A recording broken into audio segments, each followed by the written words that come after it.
Hello, hello, hello, and welcome back to this Money Motivational Monday.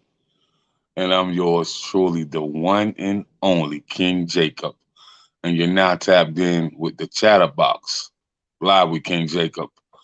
And we have a different type of, you know, interview on the podcast tonight.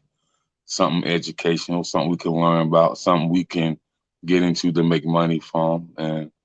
And so without further ado, I'll let my guest really tap in with you and introduce herself. Hello. First of all, thank you for having me. I'm Lateka Starnes Counsel, better known as the Hemp-CBD. And basically, my name tells you what I do. It's the hemp part of things, as well as me being a licensed esthetician. So I just fused the two together to make one name. I'm the Hemp-CBD, nature's medicine for melanated skin. I am the first African American female veteran hemp transporter and broker for the PeeDee and Midland area. And the reason I say PeeDee and Midland is because I reside in Sumter, South Carolina, and geographically we are a PD city, but we govern as a Midland. So if you ever check the Department of South Carolina Agriculture, you will see Herbal Euphoria listed as a transporter and broker. So that is why I have both regional areas under my belt as being the first. Um, I'm basically an hustlepreneur. It's pretty much nothing I don't do or can't do. But for the most part, for the past year, my venture has been with my hemp business, which is Herbal Euphoria, and my hemp-based body contouring spa, which is Herbal Euphoria Skyn Body. I'm a disabled Navy veteran. I'm a published author. I'm a licensed esthetician. I'm a certified phlebotomist. I'm a special education teacher. I'm a wife, mother, daughter, sister, all of that. But for the most part, hemp is basically the way of life. Between hemp and spa is basically my two money makers. Okay. So, as they was legalizing marijuana, you know, as they want to say, the good plant from the earth, as some people may say, Sure. so as they was legalizing it, and we seen how Colorado economy boosted 85%, Yeah. from the legalization of marijuana.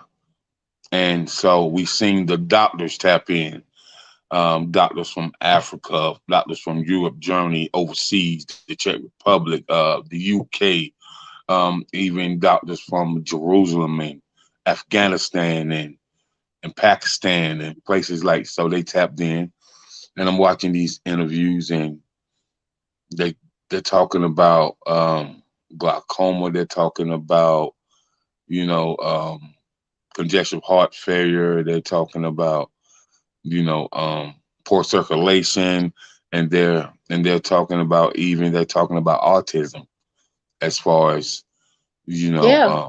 a lady was on that, she was talking about she put a drop in the juice, and Mhm. he was amazed on how fluent, and how, because a lot of people don't know that a lot of kids that have autism is also diagnosed with HAAD. So Mhm.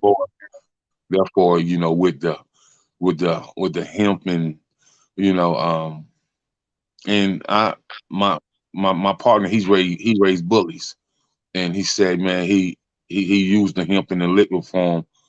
He put it in their food because their hemp kind of, after a dog get 5 years old, their bones kind of deteriorate a little bit. It So he helps, and it said, helps calm them also.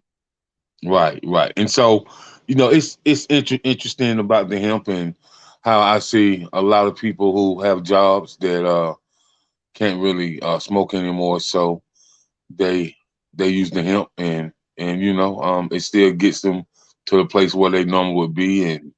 And so, with that being said, let's talk about how you was introduced to the hemp, and why you have become so fluent with the hemp. Well, I wasn't introduced to hemp. I was introduced to marijuana. But That was more on a me and marijuana was more on a personal experimental phase. Mm-hmm. VA diagnosed me with PTSD, and with me having a bachelor's in sociology, I'm big on, you know, you need to study. I'll be my own research study. So at one point in time, I used to take all the antidepressants, but it's like if you know anybody that takes any antidepressant, it pretty much gives you that inner out of body experience where it's like you are like a walking zombie, or like you ex-parents who have kids with ADD or ADHD when they're on their medicine, is like you're super focused to where you're not moving, you're not doing anything. So I went through a whole, I want to say I detoxed for like 3.5 months off all meds. Then I turned around and I started smoking. So I could feel the different effects of, you know, marijuana to prescription medicine. And I like the feeling more with the marijuana because it helped with my muscle aches, it helped with my nightmares, it helped with my anxiety. But I really didn't like the high feeling. You know what I mean? Like I didn't like that high. Then when you come off that high, you get hungry, you get sleepy. I didn't care for that. So I transitioned from the marijuana side of to like, okay, let me try the CBD side. So what people don't know, and like in South Carolina, you see a lot of people saying we're a CBD shop. They're actually a hemp shop. It's a word game. CBD is not legal in all 50 states. Hemp is legal in all 50 states.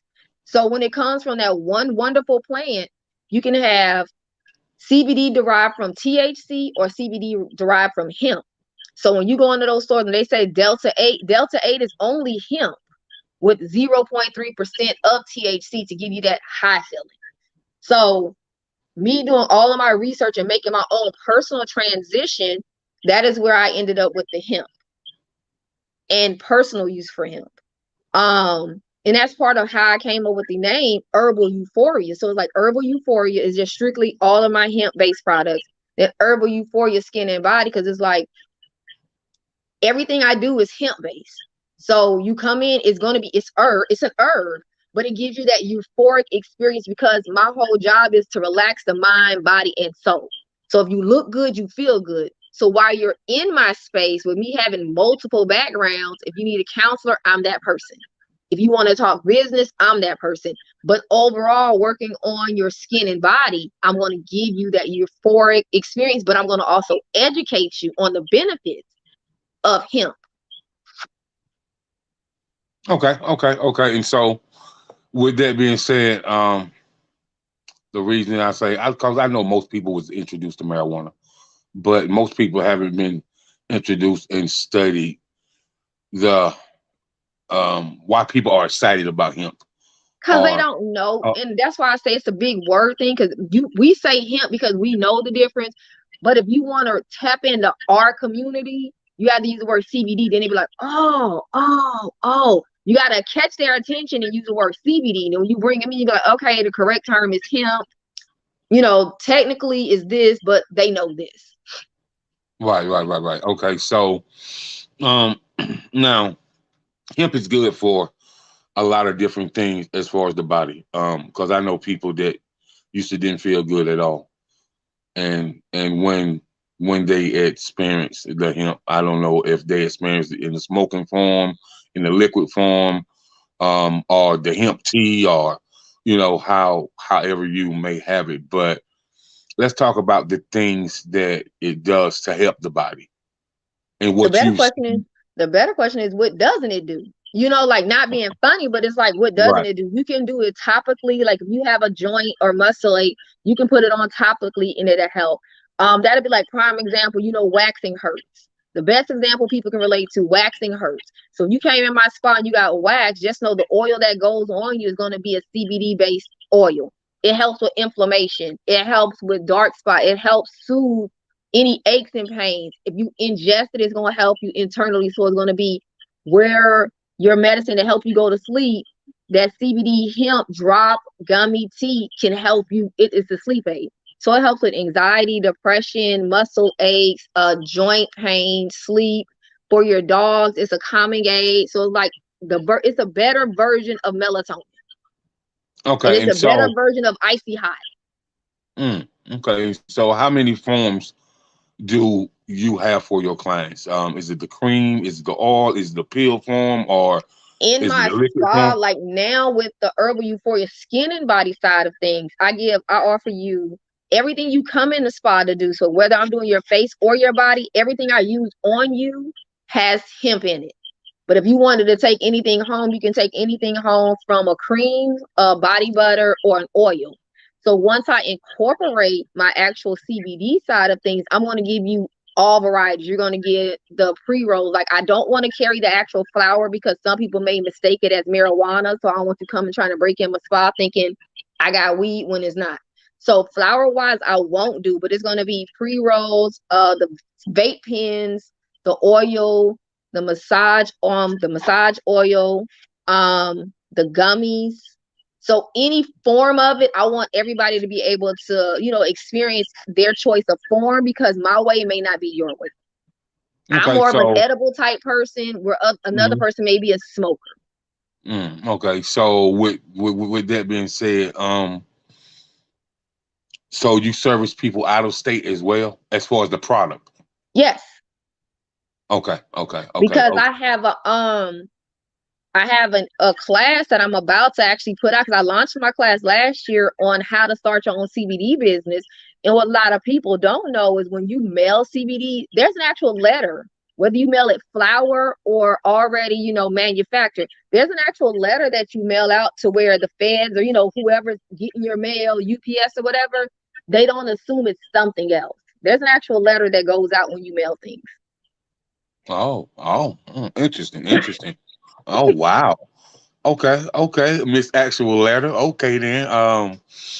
So with that being said, now I'm reading up on you, and I said she's a very interesting person. So I was like, transportation.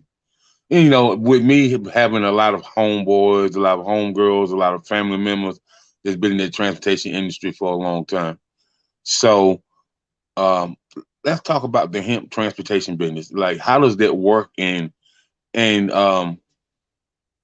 you have done the most. Like like it's like It's she did all that. Like, Well, the whoa, hemp transportation part of it, me being a hemp transporter, is basically like you being, like a regular transporter. You need your broker to broker a deal. So that's where I get paid twice. I'm a broker also. So it's like there is no middleman to my money. So say like I got a hemp farmer in, we're gonna say Texas, and they reach out to Herbal Euphoria for my broker service. They're gonna be like, hey, I got this many bags of flour, I got this many pounds of flour, but I got a deal in South Carolina, but I need someone to broker. I'm trying to get a farm and somebody here to do it. Can you broker this deal? I reach out to my contacts and my people, and I was like, hey, I got this farmer that wants to sell this, and this is the price. If you say yes in South Carolina, you're going to need a transporter. So as a broker, I already talked, well, okay, how much do you want to pay your transportation company? What is your day you need your load here and or whatever? I turn around and I middleman the deal as a broker. Then I turn around and let them know Herbal Euphoria offers transportation services. So if you're going to pay the transporter $3,000 to transport 50 pounds of hemp from Texas to South Carolina, I then get my broker's fee and my transporter fee. So I wow. can either rent, like for the most part, if I have the transport, I literally do it in a rental. Only because I drive a Honda. So, gas wise, it's good. Depending on how much I had to get, it doesn't make sense. So I will rent a vehicle. So that comes out of, my transportation fee and or I take it out of my broker fee. Go to whatever farm I need to go through with all of my documentation, pick up what I need to pick up, and I bring it back. But with me transporting because I can transport legally in 50 states. So I actually have an ID card. So if I do get stopped, I show them, how they tell you got your driver's license, your CWP, and all of that. You got to show them at the time. So I would literally have to show driver's license, CWP, and my hemp transporter ID when I'm transporting between states. So to get what you have going on, what type of schooling and education, has to be done to For a do all transporter this? and broker, Mm-hmm. basically it's one of those, not being mean or rude about it, but it's one of those, you have to know someone who's willing to give you that information, because that's the only way I looked up on it. Because in the state of South Carolina, there are not many people on that list. And when I say that, I literally mean there's not many people on that list for a hemp broker or transporter, because everybody wants to be a farmer. Right. Okay. Yeah. So that's why when I said I'm doing my how to start your CBD business, it's literally everybody don't want to sell. You know what I mean? Like everybody don't want to be like, oh, I sell CBD. My class is going to show you how to start being a transporter, a broker, and if you would like to do an online store to sell, because I prefer to do it online to where I don't have to have face-to-face traffic. All I want to do is get the order, mail you your stuff, because hemp is legal. So you don't have to worry about that. But when I get into me, that'd be like if you saying, okay, I want to buy a half a pound of this purple gusher hemp. That is where I got to get into my, I got to get the scale, I got to bag it up, and I got to get the actual letter to where it's going. So be a mail, I mail flour. In person, I don't carry or sell flour in my spot. And I mean, it's very easy. It's just literally getting with someone, and it's more tedious and time consuming versus the education and knowledge. Because once you get your ducks in a row and they help you, move forward, once you get that approval from the South Carolina Department of Agriculture, because every state doesn't have it listed for transporter, so it's not legal in every state. Like I can transport, but every state doesn't offer you to be a transporter or broker. Okay. So you started this business, and it seems like you're pretty fluent in it, and it's going well. So did this go well as you expected, or did it go far beyond your imagination on what you expected? Far beyond what I expected, because I say the day I got approved and that lady said, okay, I just updated the list, my email has been every day. Do you want a sample? Do you want this? Can you transport this? Can you do this? And I'm like, because you know how like prepare yourself for it. Mentally, I said I was ready, but I really wasn't ready. So it was one of those, I got to get ready. I had no choice to get ready. I honestly say, for anyone that's out there, and I'm using women of color, we are still a minority in this field. They have hemp conventions, they have CBD conventions, we go to THC convention. Minority women are like far and few, but women in general are still not even part of the fraction. And when I say it's a man's world in this THC, this business is, the canna world is all men. So for me to go being a woman of color, I'm like, it ain't many of me there. Okay. And so let's talk about this class, and let's talk about how long it is. Let's talk about the type of literature, documents, and let's talk about how you articulate your class. And would there be a curriculum after the class, like different newsletters that's coming out that you send out to your students, or how would you kind of orchestrate the class? My class is orchestrated to where you get a mentorship. You get 6 months mentorship with me, because I figured out that some people like myself, you give me the information, I'm like, okay, I got it. Then when I get home, I get distracted because life happens. But then I see that if you got somebody to check in on you, you're going to make sure you get at least the ball rolling, or you say, hey, I'm not ready to do it now. I circle back. You get everything you need from starting the class, and you get vendors list. I can be a vendor and a resource. I do it to where I don't leave nobody out there. Like, even if you took the class today and you hit me up a whole year later saying, hey, Tika, what about this? I'm still going to, I don't look at you got to repay me, because that's a disservice for me. Because my thing is, once I educate you, you're going to you can say, oh, I gave her $200, but then it's like the 200 you gave me, you probably made 10 back.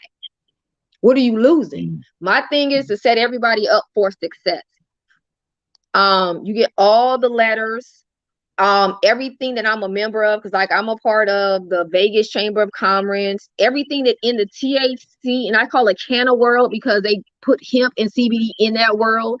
So anything that goes out, news blast, I want my students to be involved and set up with everything that they have going on. And I'm in the process of starting my nonprofit for the state. So they're going to get that news blast who I partner with, because it's like I wanted to be where I don't like going to pop-up shops. They may give me the pop-up shop spot in Clemson again. And I'm like, hey, I got a student that's closer and more interested. Hey, you go check that out. I get many opportunities to go speak or to be present at things, but I wanted to be where you're ready, you're closer, you go do it. You need to go see what this like already went, you go. I like to pass that baton and keep it going. Okay. And so with that being said, have you already got the date for the class? Because you know, I'm sure a lot of people will attend your class. You know, especially you know, because I'm pretty sure you're gonna do some promo marketing before the class start anyway. So Yeah, I'm looking at October 15th because I just started doing my building business credit class for the month of September. So my CBD class I'm doing October 15th. okay, so you have a class currently, or you teaching people how to build business credit? Yes. Okay, and so let's tap in with that. Person, yeah. Don't, yeah. 'Cause I'm definitely a businessman, so yes. Um, Personal credit, business credit, trade lines. You And know, see, a lot of people don't understand business credit is separate from personal credit, and they don't right, understand the difference between business credit and business funding. right. And most of the time, when they try to get to that funding part, your business hasn't been structured correctly at the beginning stage. And when I do mine, I literally do that's another mentorship. I give them planners, I give them ebooks. I have guest speakers make videos, so you have videos to fall back on. But for that 3 months of mentorship, it's literally me holding hands to make sure you got everything structured from the LLC, the EIN. If you need a business license for your city, I need that Duns and Bradstreet number. I need you to be a NAV. I need you to get Uline and Quill. I need the basic tier 1. I get them up to tier 3 before I'm like, okay, your mentorship, you should have it. Oh wow. And so, oh wow. And so, what's that date? The September 7th and September, I think 21st. So, I'm pretty sure you'll be tagging me in this, correct? Yes, I will tag you in it. Yeah, okay, because I'm gonna hold you to that for sure. I'm gonna tag you in it. Okay. And so now, what's the most impressive part about you? To me, I'm an advocate. I'm a writer. I haven't got my first book out yet, but by the way, my first book is going to be called A Father's Prayer. It's Oh, going that's to be gonna be a good one. it's going to be about the relationship that me and my dad had before he passed away. You know what I mean? It's going to be about manhood. It's going to be about understanding a woman. It's And going to but be you know about that's understanding a needed woman's though. thought That's needed process. right now in this climate. That's very much needed. Right. So it's going to be. I think I told somebody one of my mentors. He's like, interesting. That's going to be a very interesting book. And Hmm. whatever he said, whatever you need, I got you. So, you know, that's what's interesting about you, an advocate, and I'm an advocate of domestic violence. I'm an advocate of human trafficking. I'm an advocate of autism. I'm an advocate of the absentee of a father, and also I am an advocate of you know people with different diseases like lupus, like diabetes, like African Hmm. disease, things of that nature. And that's why I'm definitely glad that I have the pleasure of having you on my podcast because all that I'm naming, you have some type of product that can help with that. You know what I mean? Yeah. Yeah. So and also an average of kids who have HADD. So and I just really think that these are some things I'm trying to partner up with some banks as far as when I get this plan rolled out. I'm trying to partner with like a Wells Fargo or a Bank of America, and like because I want to create a national autism festival so parents Now can really that'd be understand. nice. Yeah, so So you um, thinking more on the lines of how they do the Special Olympics? yeah, but a festival from like where you have No, no, guest no. I speakers. get you because with the kids that have autism, you got to do it different because you got to stem them. You got Right, the noises, certain senses. Yeah, it's. But you want it on the scale of how that Special Olympics get that notoriety. You want this. I think that'd be right, dope. That's right. awesome. How I can impact, embrace the community. So the people in the community really understand that this is needed. Like and like people in the community understand. You know, cause I have a nephew, autism, and his teacher tells my brother like they never encountered somebody so smart in their life. So Say he's he's more just on the Asperger's side. yeah, yeah. So he's one of the smart. Hmm. They tell my brother he's one of the smartest kids they ever seen. This teacher been teaching for 30 years. She's like she ain't never seen nothing like it in her life. So he's not the average child, man. He's definitely a brainiac. You know what I mean? And definitely I think that it's needed because in nowadays you have more children being born and diagnosed with autism. So I think it's needed more to have education about it. To That have. is a whole separate conversation because I'm a special education teacher, so that's a whole I know, I know, separate. I know, I That's know, a I know. whole separate conversation. Not even that, you have a lot of kids who are misdiagnosed with autism and they just really have an emotional disorder or a behavior problem, but it's like within the school system, it's rather let me throw you over here versus let me try to help you or figure out the problem. And those who have actual autism, you're clumped in a room where it's not a win-win for them. Mm. And I think that's like my biggest thing as a special education teacher. I have my babies with autism that I know we're here, what level we're on, we're here. But then I also have somebody in my classroom that's just in here because they have a behavior problem. That's not fair to my babies. You're right. That's totally unfair. You're right. You're right. So, but that is a separate interview that we have. So no worries. Most definitely. Most definitely. Most definitely. So, So when is your book coming out? I want to say probably about spring 2023. Okay.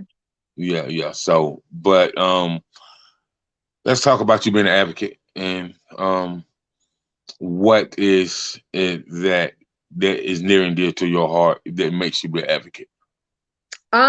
First and foremost, advocate of domestic violence because I am a domestic violence survivor. Okay. Um, I'm a sexual trauma advocate because I had military sexual trauma, so I was raped in the Navy. So sexual trauma is there. Mental illness, mental health because I'm diagnosed with PTSD and anxiety. I advocate for chronic pain because I have fibromyalgia and I have Wow. endometriosis. So I advocate for chronic pain, but I also advocate for fibromyalgia alone and endometriosis alone. Me being a special education teacher, I advocate for special education as a whole. So that's my babies with Down syndrome, autism, MS, anything that makes them considered to be special education. I advocate for them. I'm a girl mom, so anything dealing with human trafficking, sex trafficking, I advocate for. Um, but dear to my heart is domestic violence. Okay, so let's talk about it. And before we get into it, I'm gonna say this. I'm about to throw a shot at the men right now. So I had the pleasure of working with Unique Blessings nonprofit organization out of Charlotte, North Carolina. And as I look up and We had a gala, and Mm-hmm. there was a lot of heartbreaking stories there. But as I look up, as far as speakers, I was the only male in the building that was speaking on that. So I'm thinking, man, these dudes got moms, they got wives, sisters, daughters, and like I just want to know, like, if you, and this is how I feel. If you don't speak up for the problem, then I feel like you're a part of the problem, even though that you might not even ever put your hands on a woman at all. Mm-hmm. But you have a mother, daughters, grandmother, aunties, and stuff like that. So I just still feel like that males should really, really speak up, just on a woman's behalf. You come from a woman, so why wouldn't you speak up for a woman? I mean, so that's why I got involved because it wasn't enough Yeah. men involved. You know what I mean? So, and it's really, I really heard some heartbreaking stories. I really have sit and really been a listening ear for a lot of women when it comes to domestic violence, and I've learned a lot. It's a lot that I didn't know that go on. I Mm, didn't know oh about yeah. it. I didn't know about the financial abuse and Oh yeah. of the spiritual abuse, the emotional abuse, the mental abuse, and then it attacks the physical abuse. But I just learned a lot over the years, and I'm grateful.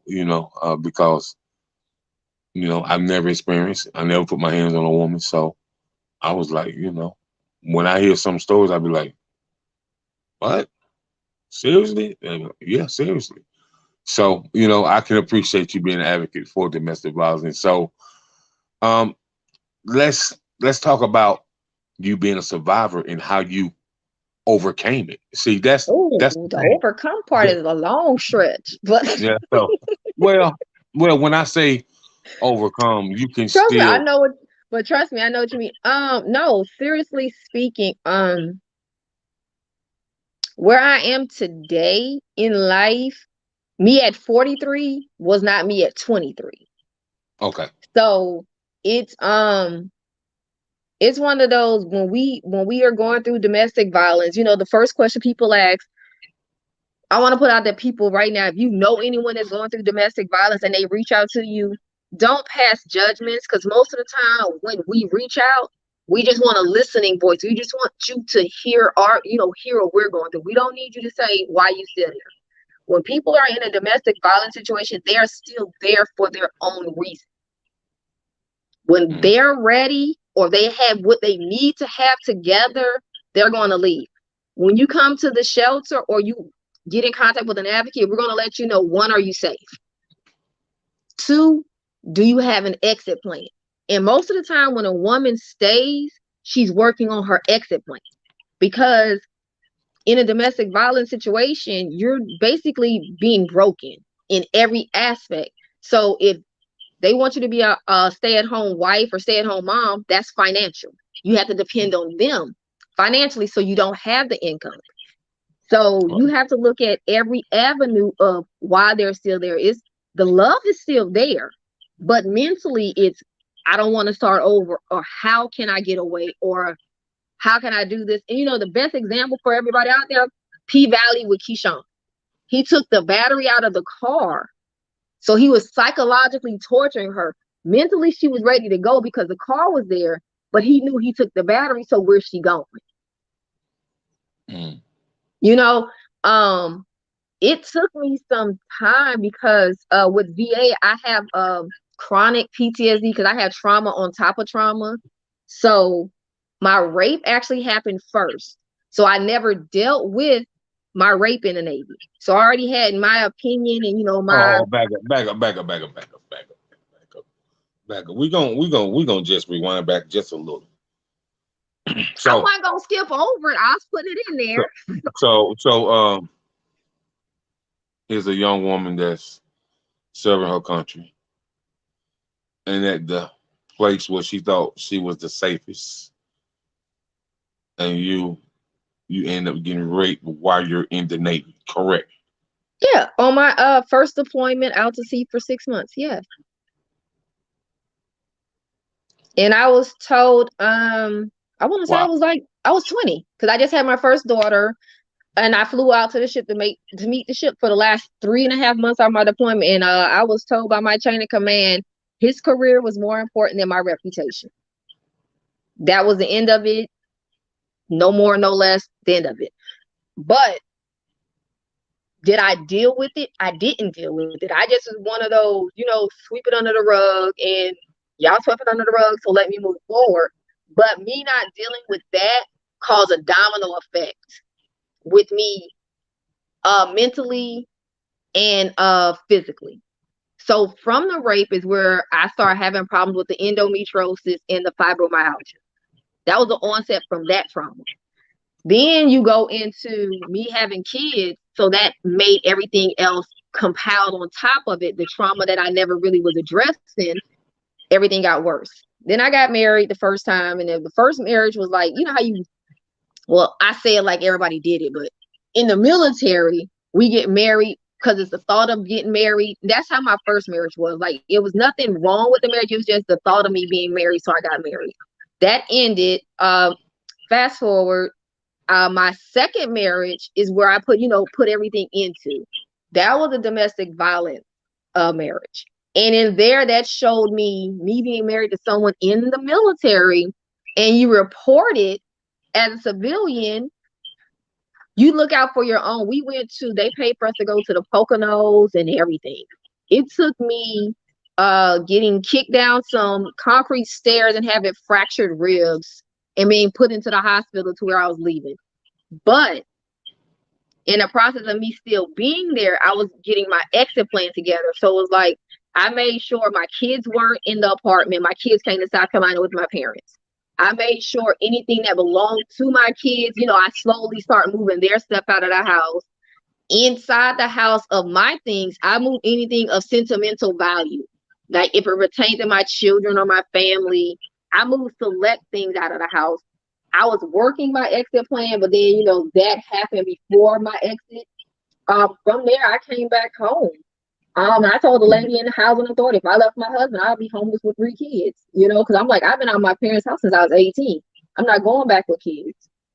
2007, I moved to Sumter, South Carolina, and I haven't looked back. But it took me a while because I would like mask it.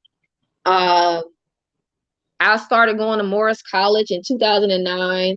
I joined the Army National Guard, but it's like on the outside, you see me and it's like, oh, Tika this, Tika that. But in the inside, I'm hurting and I'm breaking because I'm just trying to keep it together. July of 2010, I attempted to commit suicide. And I still didn't get help. It took me graduating Morris because I always put off, I don't want to miss school. Like I came this far, I want to, graduate. 2012 is when I literally sat down and was like, I need help. And that's the first time I went to like one of the little family health clinics, and I let them know what's been going on with me, over the years. And I was like, I need help. And that's the first time I actually sat down for therapy. I wasn't ready. Like I went a couple of times, but I wasn't, you know what I mean? Like I wasn't ready. Mm-hmm. I didn't have relationships because I felt like I needed to find myself. So relationship wise, I wasn't interested in relationships because, like legally, I'm still married to my second husband. He wouldn't divorce me. So I would serve him with the papers. He wouldn't divorce me. I say after my suicide attempt, I made a personal promise to myself to use my voice to help save someone else's life. So slowly, I will go volunteer at the domestic violence shelter. And to me, that was an outlet because as I was healing, I always went back to, what saved my life so I can help heal another woman. So it's like me talking with those women and us sharing stories and us saying we can do this and we can do that. It helped me heal. But then I realized with me healing, my voice had to be heard. And I slowly started, coming out of my shell because of my anxiety. I stayed closed in. I would be like, okay, I'm gonna do this, but then I like talk myself out of it. So for the most part, after I hit my 10-year mark of still being alive, I was like, I gotta do it. And since that 10-year mark, I haven't looked back. And it's like where I literally sit today, I don't break down and cry and talk about my domestic violence, situation. I don't cry about my rape. It is more so if you can speak about it and not cry and break down and cry, you have truly began the healing process and you're healing. I sit back and I literally just told the ladies the other day, I was like, we look at what we're going through today and say, okay, let me fix today. But if you can't fix what started everything, and most people is a childhood trauma. Mine was my rape in my 20s, but most people have childhood traumas. If you can't address that first initial trauma, you can't fix nothing else, because that set the tone and the pace for how you react to things today. Right. So I partnered with the YWCA Upper Lower Midlands here in South Carolina, and I have a program. It's called Pain to Purpose. And the purpose of that is basically me educating male and female. So I don't gear it just toward domestic violence survivors, because men have childhood traumas they will never address. So the purpose of it is pain to purpose, because I don't need to know your childhood trauma, but my goal is to share my story with you, but to show you how from all of that turmoil I had going on in my life, I turned it into my purpose, where I'm walking in my purpose now. And that's me reaching back, lifting as many people as I can along the way. Wow. So that's where I do the whole, if anybody's in the class and I let them know about me, being a self-published author, they want to do it, I show them how to do it. If they want to do the CBD business, they want business credit. Once you enter pain and purpose, any of those seminars, you don't pay for any class I offer. Oh, back up. So T, listen, man, listen. Oh, we're gonna get into the classroom thing, but I just want to ask you a personal question that I ask all sisters, whether they're a black sister, white sister, Puerto Rican sister, Haitian, Jamaican sister.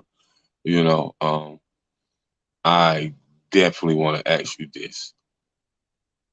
Did you not speak to anyone about your trauma throughout the years that you have experienced? Did you not think that anyone would believe you? Or did you not think that, like, why should I tell anyone? I went through it by myself. I can get out of this by myself. So what was your mindset? No, I'm just saying. What was your, seriously, no, I didn't. Okay, here's the thing. You got to remember, mine happened when I'm like, you over here in South Carolina, I'm over there in Italy and Spain. I don't have nobody else to tell. The people I could tell was my chain of command. You get what I'm saying? I told them. So when you told me his career more important than my reputation, I ain't have nobody else to tell. So for those 3 months, I had to keep it in. Now, granted, I had people that I confided in on the ship, but I begged them not to say anything, because we're in the middle of nowhere. If you retaliate against him, you're going to be put on restriction. You may get kicked out. You know what I mean? So it was like, they knew. Now, when we came back in port, I started learning about different avenues and ways to go about how to report it.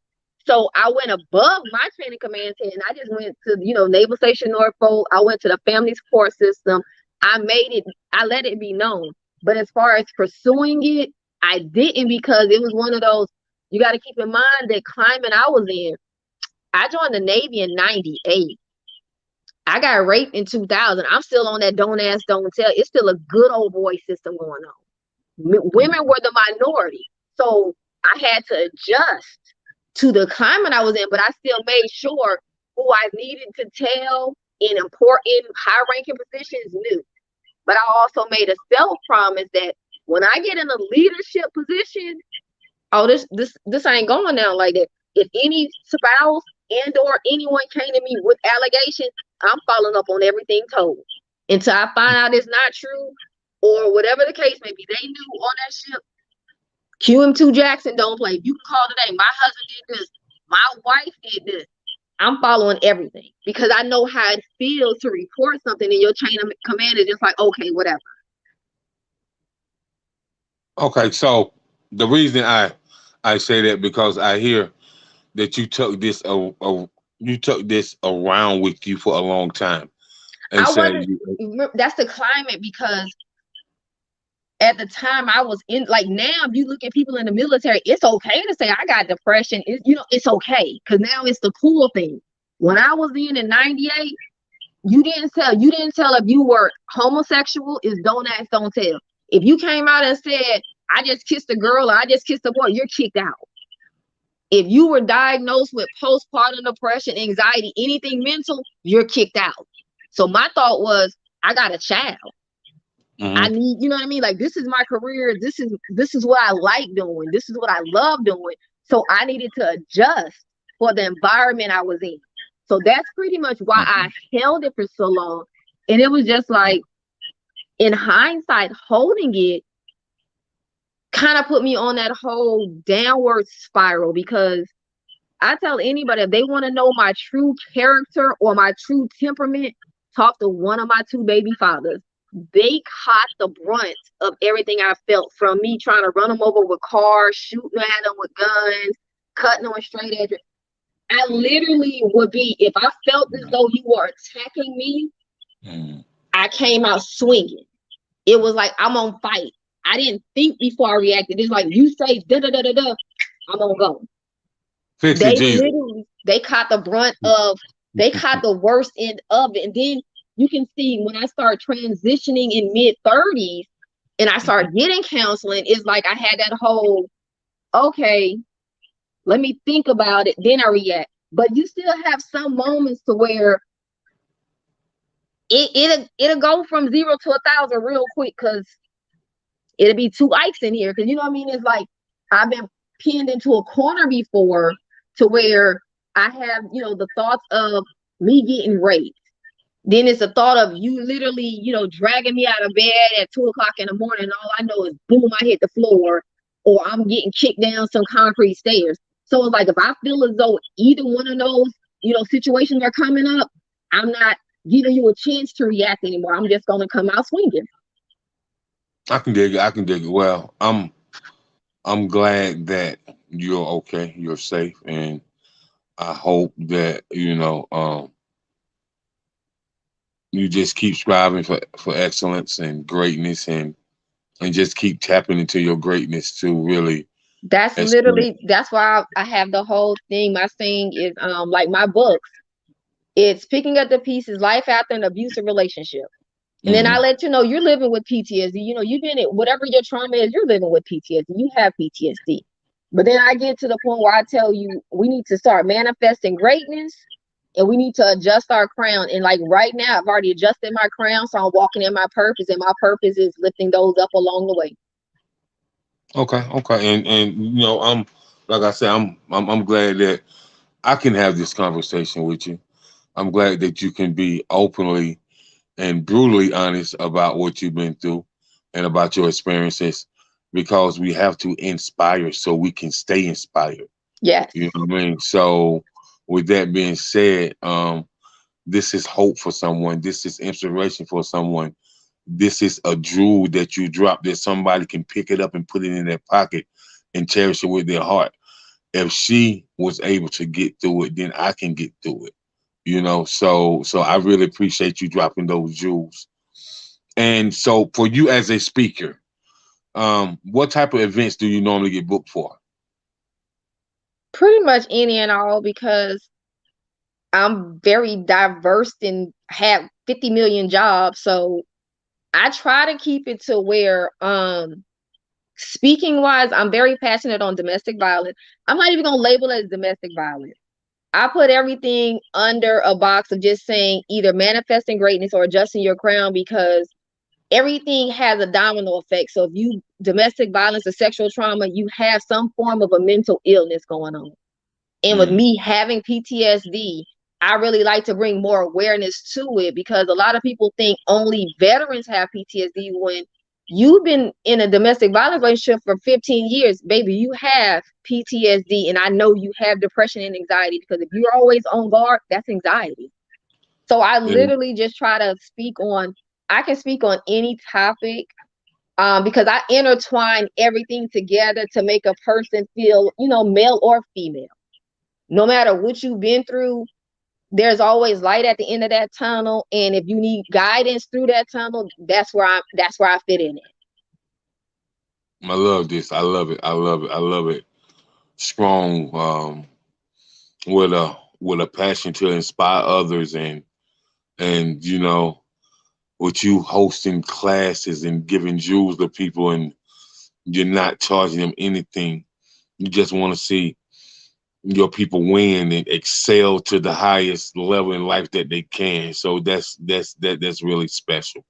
So for you, if we want to know more about the classes, more about the hemp transportation, more about the skin in the body, and how you soothe the skin in the body, with your products and stuff like that.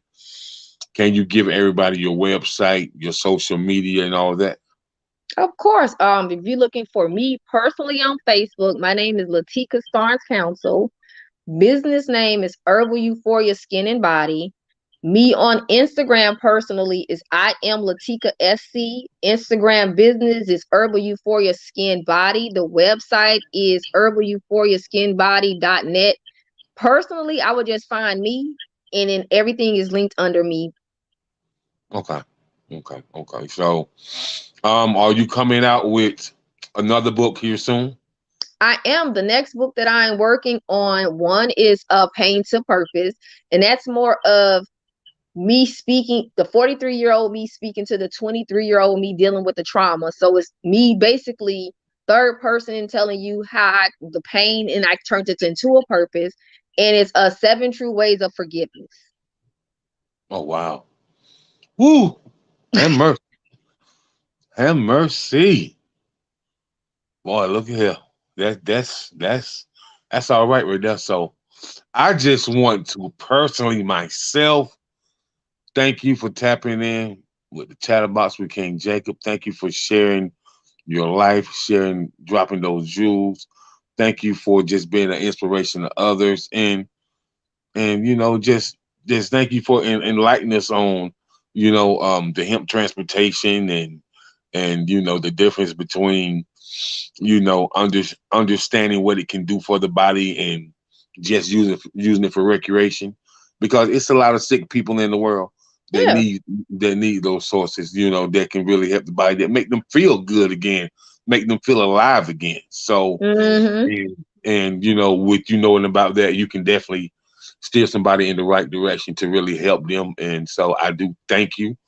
And like I said, we'll be chopping it up about the special needs children and the levels of being a special needs teacher, and all the above. So I definitely let you know when I have a slot available, bring you back on for that. And I just want to thank everyone who tuned in, who tapped in with us tonight, to get this brilliance, to get this greatness, and get this education from Tika, man. And she just shared so much with us that we can take and think about over the week, write it down in our journal, and just make sure we can just see how she has did so much to get herself, you know, um, going to a new level, and just keep going and keep climbing. And so I definitely appreciate you. So thank you for tuning in once again.